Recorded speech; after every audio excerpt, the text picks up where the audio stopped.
मोक्षमार्गस्य नेतारं भ्रेतारं कर्मभूभृतां ज्ञातारं विश्वतत्त्वानां वंदे तद्गुणलब्धये।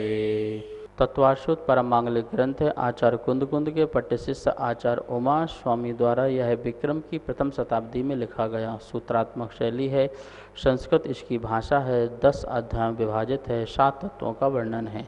हम सभी लोग छठवां अधिकार पढ़ रहे थे जिसमें आश्रय तत्व का अधिकार था। आश्रय तत्व के बारे में जान रहे थे कि 8 कर्मों का किस प्रकार से आश्रय होता है।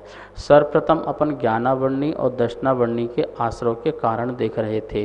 कल देखा था प्रदोष, ज्ञान और ज्ञानी पर किसी भी प्रकार का दोष लगाना, उन पर हर्ष भाव न होना, इस प्रकार का प्रदोष नाम का यह दोष था जिसके कारण कर्मों का आश्रय होता है, ज्ञानावरणी और दर्शनावरणी। आज उसी का अपन आगे सूत्र पढ़ेंगे, लेकिन उस सूत्र को एक बार बोर्ड के माध्यम से एक बार पुनः देखते हैं, फिर इसके आगे इसकी चर्चा करते हैं। 6वें अध्याय का सूत्र नंबर 10वां है। तत्प्रदोष निहन्नौ मात्सर्यांतराया साधनोपघाता ज्ञान दर्शनावरणयो। ये सूत्र था। कल अपन ने देखा था प्रदोष कि उसका जो आश्रय का कारण है ज्ञानावरणीय कर्म का, जो ज्ञान और दर्शन में किया गया, प्रदोष के कारण ज्ञान और दर्शन में आवरण आता है।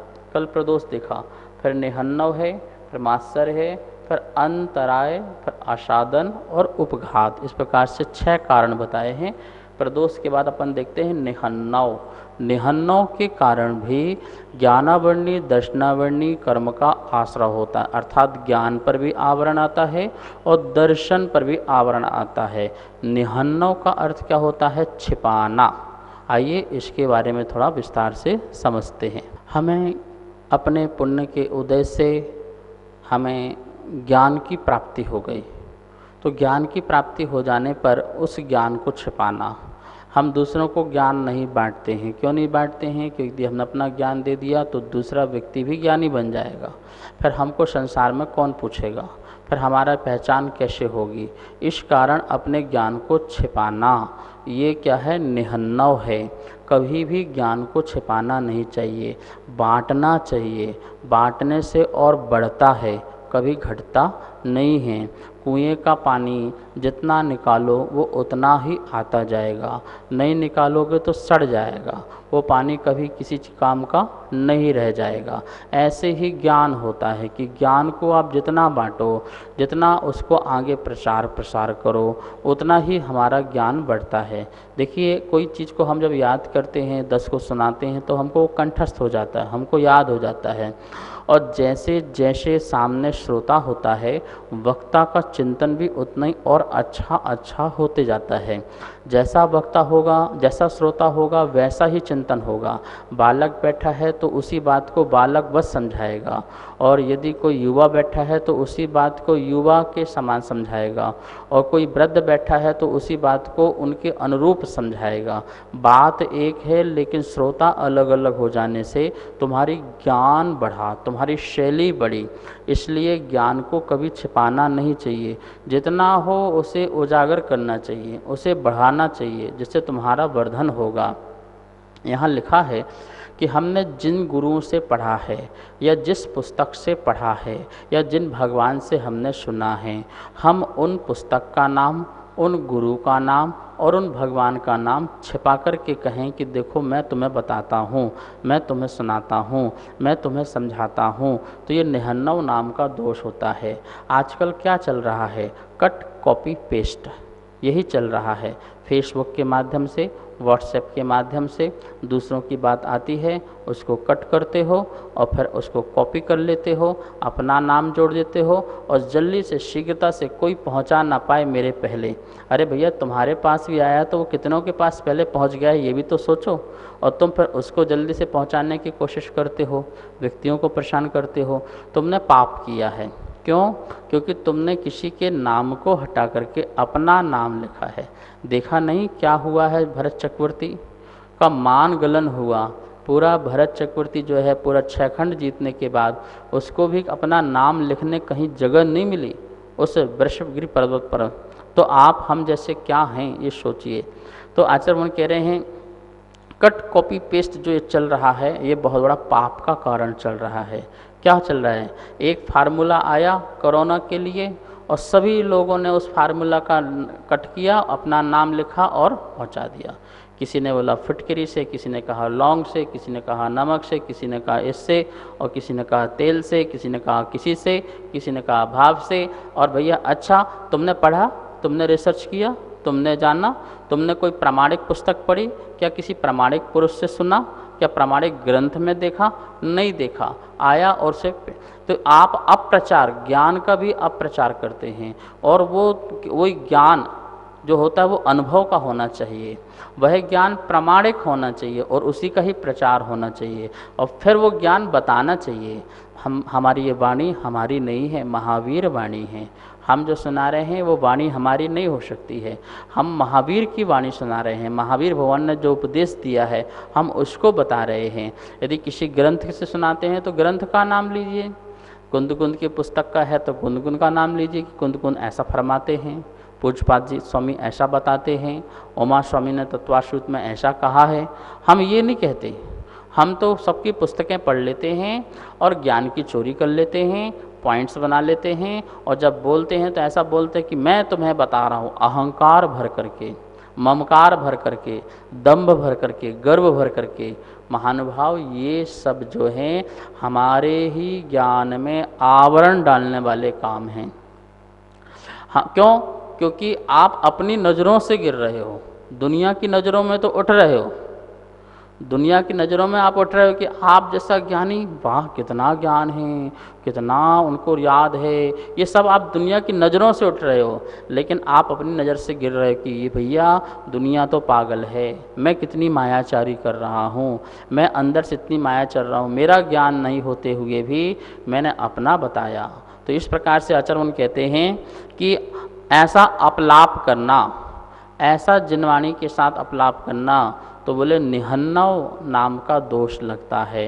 ये निहन्नव है, छिपाना है, कभी भी नहीं छिपाना चाहिए। हम लोग जिनवाणी पढ़ते हैं, जिनवाणी में भी किसी की बातें होती हैं और हम उसे छिपा देते हैं। तो आचार्य कह रहे हैं, क्या लिखा है देखो राजवार्तिक में, दूसरे अभिसंधान से ज्ञान का व्यपलाप करना निहन्नव है। यत किंचित पर निमित्त को लेकर किसी बहाने से किसी बात को जानने पर भी मैं इस बात को नहीं जानता हूँ, पुस्तक आदि के होने पर भी मेरे पास पुस्तक आदि नहीं है। इस प्रकार ज्ञान को छिपाना, ज्ञान का विपलपन करना, ज्ञान के विषय में व्यंजना करना, ये सब निहन्नव नाम का दोष है। कोई नहीं, किसी व्यक्ति ने आपसे पुस्तक मांगी, स्वाध्याय के लिए मांगी और आपने कहा नहीं नहीं नहीं मेरे पास पुस्तक नहीं है। ये आप नहीं देना चाहते हो, आप स्पष्ट कह दो भैया मेरे पास पुस्तक है, मैं देना नहीं चाहता हूँ। लेकिन होते हुए भी तुम देना नहीं चाहते हो, उसको छुपाना, नहीं मेरे पास है ही नहीं है, झूठ बोलना, तो इस प्रकार से ये कार्य नहीं करना चाहिए। नमोस्तु गुरुदेव। गुरुदेव, हम जैसे जिनवाणी में से स्तुतियाँ करते हैं कि पंकज व्याकुल भयो, उसमें हम अपना नाम लगा देते हैं, तो क्या इस प्रकार से भी हमें दर्शनावर्णी और ज्ञानावर्णी का आश्रय होता है? बहुत सुंदर प्रश्न किया है। यह दो निहन्नव नाम का दोष जो है, किसी के भी नाम को छुपाना, किसी की कृति को छुपाना। देखिए जैसे आप लोग भगवान की स्तुति पढ़ते हैं, स्तोत्र पढ़ते हैं और उसमें किसी कवि ने अपना नाम डाल रखा है, वो कभी भी अपना नाम अपनी भक्ति से डालता है और वो डालता है इसलिए कि मैंने भगवान की भक्ति की है, और हम उसके नाम को निकाल करके अलग कर देते हैं, तो ये बिल्कुल भी उचित नहीं है। जैसे कि कई स्थानों में देखा है, जैसे अपन तुमसे लागी लगन पढ़ते हैं तो उसमें आया पंकज व्याकुल भया, तो हम हटा के बोल देते हैं सेवक व्याकुल भया। ऐसे ही जब हम समाधि भावना पढ़ते हैं तो सिमराम भावना ये जीवन सफल बनाऊं, तो हम सिमराम को भी निकाल करते हैं कि मैं भावना इस प्रकार से बोल देते हैं और भी कुछ भी जोड़ देते हैं XYZ, और भी पूजा पाठ में कई जगह हम ऐसा करते हैं। ये बिल्कुल भी उचित नहीं है, ये निहन्नव है, किसी का छिपाना। क्यों? क्योंकि आपको किसी का नाम नहीं लिया जा रहा है, किसी का ज्ञान की जो प्रशंसा हमसे नहीं हुई जा रही है, इसलिए हम उसके नाम को छिपाते हैं। कहीं ना कहीं हमारे अंदर मायाचारी होती है। तो मायाचारी पूर्वक स्तुति जो हो रही है वो भी ज्ञानावर्णी कर्म का क्या है, बंध का आश्रय होगा। अब देखिए, हाँ, यदि आप एक बार नाम बोल दीजिए फिर अपनी भावनाएं बोलो, कोई दिक्कत नहीं है। आपने पंकज व्याकुल हुआ फिर बोल दिया सेवक व्याकुल हुआ तो कोई दिक्कत नहीं है, कम से कम आपने उस कवि का नाम तो बोला, उसी कृतिकार को तो बोला। ऐसे ही हर जगह हमें ध्यान रखना चाहिए, नहीं तो वो मायाचारी पूर्वक किया हुआ धर्म से और स्तुति आदि से, नियम से ज्ञानावर्ण्य आदि कर्म का आश्रय होगा। तो इस प्रकार से निहन्नव का अर्थ हुआ छिपाना या अपलाप करना। अपलाप भी कैसे करना, जैसे कि अपने गुरु से अध्ययन किया, तो अपने गुरु से अध्ययन किया लेकिन अपने गुरु का नाम जग में नहीं है, तो किसी और गुरु का नाम बताना कि देखो मैंने उनसे पढ़ा है, गए एक दो बार ही होंगे पर उनसे पढ़ा है, उनसे जाना है। तो लोगों के सामने क्या करना, अपनी बाह करने के लिए बड़े गुरुओं का नाम बताना जो संसार में जिन गुरु का चल रहा है। देखिए, जैसे मान लो कि आपको पैसा इकट्ठा करना है समाज को, तो क्या करना भैया कि जो हमारे यहाँ पर नगर में साधु छोटे मोटे आए हैं उनसे नहीं करवाने का। क्यों? क्योंकि उनसे करवाएंगे तो पैसा थोड़ी इकट्ठा होगा, तो क्या करें, अब ऐसे बड़े गुरु का नाम डाल दो या पोस्टर लगा दो, जिससे क्या होगा, बाह हो जाएगी और हमारा काम भी क्या हो जाएगा, सिद्ध हो जाएगा। तो ये मायाचारी पूर्वक कार्य करना। आपने क्या किया है, आपने अपना स्वार्थ सिद्ध करने के लिए गुरुओं का नाम लिया, अपना स्वार्थ सिद्ध करने के लिए शास्त्रों का नाम लिया। अब मैं आगम शास्त्र में केवल प्रवचन सुना रहा हूँ, अब मैं अपना नाम यश कमाने के लिए बड़े बड़े शास्त्रों का नाम लेके आपको बोलूँ, मेरा उद्देश्य कुछ भी नहीं है आपको बताने के, लेकिन मायाचारी अंदर से है कि देखो इन्हें धवला, जय धवला, महाधवला क्या क्या पढ़ रखा है। तो इस प्रकार से किसी भी प्रकार से हम कुछ अंदर छिपा रहे हैं, अपने आप से कुछ छिपा रहे हैं, और वो जो छिपाना हुआ है उसी से ही हमारा ज्ञानावर्णी कर्म और दर्शनावर्णी कर्म दोनों का आश्रय होता है। तो देखा आपने, यहाँ भी निहन्नव लिखा हुआ है, आप स्लाइड में देखिए, प्रदोष के नीचे निहन्नव लिखा हुआ है और उसमें सीधा छोटी सी परिभाषा लिखी हुई है 2-4 शब्दों में। क्या लिखा है, जानते हुए भी बात को छिपाना। बस इतना ध्यान रखिए, कितना छोटी सी परिभाषा है। हम जान रहे हैं, हर चीज़ जान रहे हैं, लेकिन फिर भी उसको छिपा देते हैं अन्य लोगों के सामने। तो वो छिपाना, ज्ञान को छिपाना, आचार का नाम छिपाना, अपने गुरु का नाम छिपाना, अपने प्रभु का नाम छिपाना, अपनी भगवान के शास्त्रों के नाम छिपाना, ये सब छिपाना जो होता है ये निहन्नव नाम का आपका दोष है, जिसके कारण आश्रय नियम से कर्म का होगा। हमें बचना चाहिए इससे। गौमठ सार जीव कांड में भी आचार्य भगवान नेमिचंद स्वामी ने ये निहन्नव के लिए बहुत सुंदर बताया है। उन्होंने कहा है, किसी कारण से जानते हुए भी मैं नहीं जानता ऐसा कहना, अथवा अपने अप्रसिद्ध गुरु से ज्ञान प्राप्त कर उनका नाम छिपाते हुए प्रसिद्ध व्यक्ति को अपना गुरु बताना, ये निहन्नव नाम का दोष है। ठीक है, हमारे गुरु का यश कीर्ति नाम कर्म का उदय नहीं है, तो जग में नाम नहीं है, पर हमने उनसे पढ़ा है, हमने उनसे लिखा है, हमने उनसे अध्ययन किया है, और जानने के बाद भी हम फिर किसी और प्रसिद्ध गुरु के पास चले गए, उनके पास रहने लगे, और रहने के बाद फिर जगत को, दुनिया को क्या बताने लगे कि हमने देखो उनसे क्या सीखा, हमने उनसे क्या जाना। क्यों? क्योंकि हम उनका नाम क्यों ले रहे हैं? क्योंकि हमारा उद्देश्य वहाँ पर क्या है कि इनके नाम से हमारा नाम बढ़े, हमारा यश बढ़े, लोगों के अंदर छाप हमारी बैठे। महानुभाव देखिए ये सब क्यों बोल रहे हैं, इसमें आप घूम फिर के आएंगे तो एक ही चीज़ निकल के आएगी, मायाचारी। क्या निकल के आएगी? मायाचारी। हमारे अंदर कहीं न कहीं मायाचारी है, और उस मायाचारी के कारण हम अपना नाम जो है संसार में फैलाना चाहते हैं, नाम, यश, ख्याति, लाभ चाहते हैं। तो इस कारण से आचरण कह रहे हैं आपको भैया, ये ज्ञान, आत्मा के ज्ञान में लेयर आती जाएगी, लेयर रखती जाएंगी। जितना जितने बार कहोगे, जितने जितने बार मन में ऐसा आएगा, और वैसी वैसी लेयर आती जाएगी, और हम एक दिन ऐसे हो जाएंगे, ऐसा जैसे जड़वत हो जाएंगे, ज्ञान शून्य हो जाएंगे। अब बताइए, पेड़ पौधे बन गए, अब पेड़ पौधे के पास जाकर के तुम बोलो कि हे पेड़, तुम पेड़ नहीं हो, तुम आत्मा हो, तुम चेतन हो, तुम ज्ञानवान हो, तुम परमात्मा बन सकते हो, तो बोलो क्या उसको कुछ असर होगा? है बिल्कुल जड़ की तरह है वो, चेतन होते हुए भी जड़ की तरह है। क्यों? क्योंकि उसे कुछ समझ में ही नहीं आएगा। तुम्हारे यहाँ चींटियाँ चल रही हैं, मच्छर चल रहे हैं, जरा समझाइए उनके लिए, समझ में आ जाएगा। अरे मन ही नहीं है, विकसित इंद्रियां नहीं है, ज्ञान विकसित नहीं है, ज्ञान का उघाड़ नहीं है। अब इन सब को कितना भी आत्मा के बारे में बताओ, ये तो छोड़ो।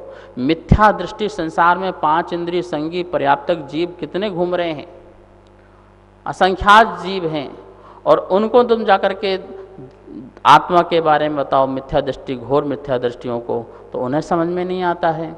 ये सब क्या है?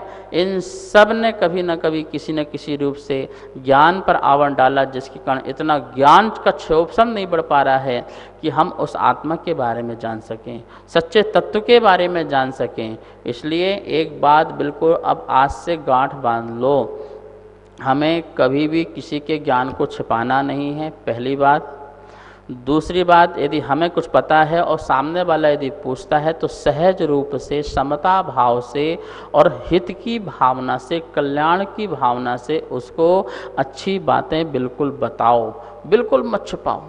मुझे कर्णन योग का ज्ञान आता है और मैंने 10 को पढ़ा दिया तो मुझे कौन पूछेगा, ऐसा मत सोचो। मुझे द्रव्यानुयोग का बहुत मैं स्पेशलिस्ट हूँ और मैं बता दूँ तो क्या होगा। एक डॉक्टर है, डॉक्टर ये सोचने लगे कि बताओ कंपाउंडर है, इसको मैं सारा बता दूंगा तो मुझे कौन पूछेगा। अरे भाई, नॉलेज बांटना चाहिए, ज्ञान बांटना चाहिए। ऐसे लोगों के कारण हमारा ज्ञानहीन भी हुआ है। हाँ, अच्छे अच्छे आयुर्वेदिक लोग थे, ज्योतिष लोग थे, वास्तु लोग थे, जिनको बहुत अच्छा अनुभव था और सच्चा ज्ञान था, पर उन लोगों ने अपनी पीढ़ी में अपने शिष्यों को आगे ज्ञान नहीं बढ़ाया, जिसके कारण वो आज ज्ञान लुप्त सा हो गया। थोड़ा बहुत ही ज्ञान, मतलब सागर में एक बूंद के समान ही हमारे पास ज्ञान है, और वो ज्ञान यदि आज बढ़ता तो आज विश्व के लोगों को कितना काम आता, जगत के जीवों का कल्याण होता, उद्धार होता। आचार्य भगवान कह रहे हैं कि मुनिराज देखिए, कुंद कुंद स्वामी जंगल में बैठे हुए हैं, घर बार छोड़ करके, दुनियादारी छोड़ करके, लेकिन वहाँ भी बैठ करके क्या करेंगे? कितने टाइम अपनी आत्मा में रहेंगे? अधिकांश समय तो शुभोपयोग में रहना पड़ेगा, थोड़ा सा समय शुद्धोपयोग का है, तो शुभ उपयोग के क्षण में उनको जीवों के प्रति दया आती है, करुणा आती है कि जिस प्रकार से मैंने अपनी आत्मा को जाना, भगवान ने बताया, मेरे ज्ञान में आया, सभी आत्माओं को भी ऐसा ज्ञान हो जाए। तो जंगल में बैठे बैठे धूप, गर्मी, भूख, प्यास सब सहन करते करते कांटों से पत्तों में लिख कर के हमें ज्ञान देके गए हैं, हमें वो ज्ञान देके गए हैं। वरना सोचो कि कुंद कुंद स्वामी को क्या आवश्यकता थी, उमा स्वामी को क्या आवश्यकता थी, समंत भट्ट स्वामी को क्या आवश्यकता थी। ये सभी आचार्य अपना कल्याण करते, आत्मा को उद्धार करते और अपना कल्याण कर लेते, उनको लिखने की ज़रूरत ही नहीं थी। लेकिन उनको जो ज्ञान है तो वो ज्ञान आगे जाना चाहिए। और सुनो, इसी ज्ञान के बल से जब वो ज्ञान आगे फैलाया, उसी ज्ञान के बल से वो लोग आगे, उनका ज्ञान केवल ज्ञान बन जाएगा, केवल ज्ञान की प्राप्ति हो जाएगी। तो इसलिए हे महानुभाव, हम सब लोगों को ध्यान रखना है, कभी भी अपने ज्ञान को छिपाना नहीं, पर ध्यान रखना, बताना उसी को जो पूछे, जो समझना चाहे। जबरदस्ती किसी को समझाने की कोशिश भी नहीं करना, कषाय भड़कती है, राग द्वेष बढ़ता है, लड़ाई झगड़े होते हैं।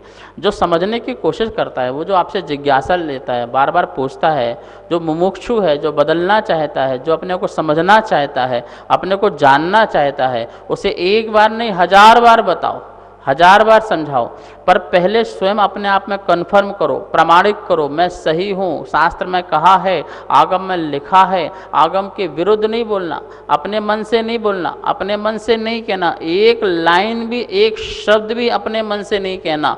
जो कुछ कहना भगवान महावीर स्वामी की वाणी को लेकर के कहना, इतना जरूर ध्यान रखना। ध्यान रखना, इस प्रकार से निहन्नव नाम का अर्थ होता है छिपाना, छिपाया तो हमारा ज्ञान कम होगा। नमोस्तुते श्री, मेरे मन में एक जिज्ञासा उत्पन्न हो रही थी, क्या लौकिक ज्ञान को छुपाने से भी हमें ज्ञानावरणी कर्म का बंध होता है क्या? देखिए, लौकिक ज्ञान हो चाहे पारलौकिक ज्ञान हो, ज्ञान तो ज्ञान है, ये ज्ञान एक मोक्ष का कारण है, एक संसार का कारण है। लौकिक जो ज्ञान है वो हमारे जीवन जीने के काम आता है, और पारलौकिक जो ज्ञान है वो हमारी आत्मा को परमात्मा बनाने में काम आता है। एक जीवन का जीविका के लिए है और एक जीवन के उद्धार के लिए है। जीविका के लिए प्राप्त करने वाला ज्ञान और जीवन के उद्धार को प्राप्त वाला करने वाला ज्ञान, तो ज्ञान है, दोनों ही ज्ञान हैं, और दोनों को ही ज्ञान को हम छिपाते हैं। तो नियम से ज्ञानावरणी दर्शनावरणी कर्म का आश्रय होगा ही होगा। इसलिए हमें किसी भी प्रकार के ज्ञान को नहीं छिपाना चाहिए। जैसे मान लो कोई व्यक्ति आपसे पूछता है, मैं अपने जीवन जीने के लिए ईमानदारी से जीवन जीना चाहता हूँ, आप मुझे कुछ उपाय बताइए जिससे मेरा जीविका का साधन पूर्ण हो सके। आपको पता है, आप बता सकते हैं, आपके बताने से उसका जीविका और उसके परिवार सुरक्षित हो सकता है और आगे चल के वो धर्मात्मा भी बन सकता है, लेकिन तुमने उसको नहीं बताया। क्यों नहीं बताया? क्योंकि यदि मैंने बता दिया, मैंने अपने उसे वो सारी चीज़ें बता दी, इन्फॉर्मेशन दे दी, तो क्या होगा, ये आगे बढ़ जाएगा और मैं पीछे रह जाऊँगा। इस कारण नहीं बताना, अपने ज्ञान को छिपाना, नहीं मुझे नहीं पता भैया, मैं नहीं जानता, मुझे कुछ नहीं मालूम है, इसलिए छिपा लेना, तो ये भी अच्छी बात नहीं है। हर व्यक्ति को अपने अपने भाग्य से मिलता है, अपनी किस्मत से मिलता है, अपनी मेहनत से मिलता है। हमने किसी को बता भी दिया, लेकिन जब तक उसकी किस्मत में नहीं होगा तो उसे नहीं मिलेगा, और हमारा भाग्य कोई छीन नहीं सकता, ये भी ध्यान रखना। आपकी किस्मत आपके साथ है। अभी हम चांदनी चौक गए थे, एक दुकान के आगे 1 किलोमीटर तक की लाइन लगी हुई है, और वही वस्तु की दुकान, वही सेम ब्रांड दूसरे बाजू वाला भी बेच रहा है, तो उसके यहाँ पर इक्का दुक्का आदमी खड़े हुए हैं। तो कोई किसी के भाग को छीन नहीं सकता है। आप वैसी दुकान खोल के बैठ जाओ, लेकिन आपका भाग, आपकी किस्मत, आपका लक आपके साथ अलग अलग होता है। इसलिए कभी भी किसी भी चीज़ को छिपाना नहीं चाहिए। हाँ, बस इतना ध्यान रखना, पाप की बातों को छिपाना चाहिए और अच्छी बातों को बताना चाहिए। ऐसा नहीं तुम उसे पाप का उपदेश देना प्रारंभ कर दो, हिंसा का उपदेश देना प्रारंभ कर दो, झूठ का उपदेश देना प्रारंभ कर दो। नहीं, सच्चाई, न्याय, नीति से जीवन जिया जाए, ऐसा लौकिक ज्ञान तुम्हारे पास है तो वो बताओ, और तुम्हारे पास धार्मिक ज्ञान है तो उसको भी पूछे तो बताओ। नहीं बताओगे, दोनों ज्ञान तुम्हारे पास होते हुए भी नहीं बताओगे और छिपाओगे, तो नियम से तुमको भी ज्ञानावरणी कर्म का आश्रय होगा ही होगा। नमोस्तु गुरुदेव। गुरुदेव, मेरे मन में जिज्ञासा है कि जैसे दशलाक्षण पर्व आदि में जो विद्वान आते हैं वो प्रवचन करने के या शिविर करने के जो धन लेते हैं, तो क्या इससे भी उनको ज्ञानावरणी और दर्शनावरणी आवरण उनका होता है? देखिए, अलग अलग रास्ते होते हैं। जैसे एक व्यक्ति डॉक्टर बनता है, तो डॉक्टर बनकर के दूसरों का इलाज करता है, तो अपनी जीविका का साधन भी उसका है। इसी प्रकार से कोई वकील बनता है, तो एक व्यक्ति एक ऐसा भी है कि जो विद्वान की लाइन में गया, वो डॉक्टर की लाइन में नहीं गया, वो वकील की लाइन में नहीं गया, वो कौन सी लाइन में गया, वो विद्वान की लाइन में गया। उसने माँ जिनवाणी को पढ़ा, उसने लिखा, उसने स्वाध्याय किया, उसने समझा, और फिर अब उसका जीवन भी अपने साथ में है। वो और लौकिक काम नहीं कर रहा है, तो वो आपको ज्ञान बांटने का काम कर रहा है, स्वाध्याय कराने का काम कर रहा है, अध्ययन शिविर लगवा रहा है। तो आपको स्वयं ही उसको उपहार स्वरूप दान देना चाहिए। पहले के लोग तो अपने पास रखते थे, 1 खेत 2 खेत उनको दे देते थे कि ये खेत आपका है, आप उसको बोना, आपके लिए पैसा आए तो अपना जीवन चलाना। इस प्रकार से लोग किया करते थे, बहुत उपकार करते थे। आपने माँ जिनवाणी हमको सुनाई है, आपने इतना ज्ञान पढ़ा है और हमको बता रहे, हम आपके बड़े उपकारी हैं, तो हमें स्वयं ही उनके उपहार आदि हमें देना चाहिए। हाँ, यदि वो कहें कि मैं पढ़ाऊँगा तभी जब मुझे पैसे दोगे, तो ये गलत है, ये उनको नहीं बोलना चाहिए। लेकिन समाज को बिल्कुल ध्यान रखना चाहिए, किसी व्यक्ति ने माँ जिनवाणी की सेवा कर रहा है, पढ़ रहा है, हमको बांट रहा है, उपदेश दे रहा है, तो उसके लिए संतुष्ट करना चाहिए। शास्त्रों में आया प्रतिष्ठाचार को, विधान को, विद्वान को, और यहाँ तक कि साधुओं को भी उनकी अपनी अपनी भूमिका के अनुसार संतुष्ट करना चाहिए। जब ही आपका विधान, तभी आपका अनुष्ठान, तभी आपका स्वाध्याय सफल माना जाता है। तो इस प्रकार से यदि हम वो बेचने के लिए कहें कि हम इतना पैसा लेंगे तो करेंगे, तो फिर क्या होगा, वो उनको आवरण जरूर होगा। लेकिन समाज उनको अपने सहज रूप से उपहार देती है तो उसे स्वीकार कर सकते हैं। इस प्रकार से आज अपन ने देखा निहन्नव नाम का जो ये दोष, जिसके कारण ज्ञान को छिपाने से ज्ञानावरणी और दर्शनावरणी कर्म का आश्रय होता है, इसे आज आपने समझा। अब शेष जो विषय है वो कल देखेंगे। आज स्वाध्याय संपन्न करते हैं। आइए जिनवाणी स्तुति करते हैं। जावाणी के ज्ञान से सूझे लोकालो, सो वाणी मस्तक धरो सदा देत हो धो। हे जिनवाणी भारती तो है जपो दिन रेन, जो तेरी शरणा धरे सो पावे सुख चैन। सभी को बहुत बहुत मंगल आशीर्वाद। सभी को सादर जय जिनेन्द्र। तत्वार सूत्र के द्वितीय अध्याय की पुस्तक छपकर आ चुकी हैं, जो कि आपको लॉकडाउन के बाद प्राप्त हो जाएंगी। आप अगर तीसरे अध्याय की पुस्तक छपवाना चाहते हैं तो नीचे दिए गए नंबर पर संपर्क करें। जय जिनेन्द्र।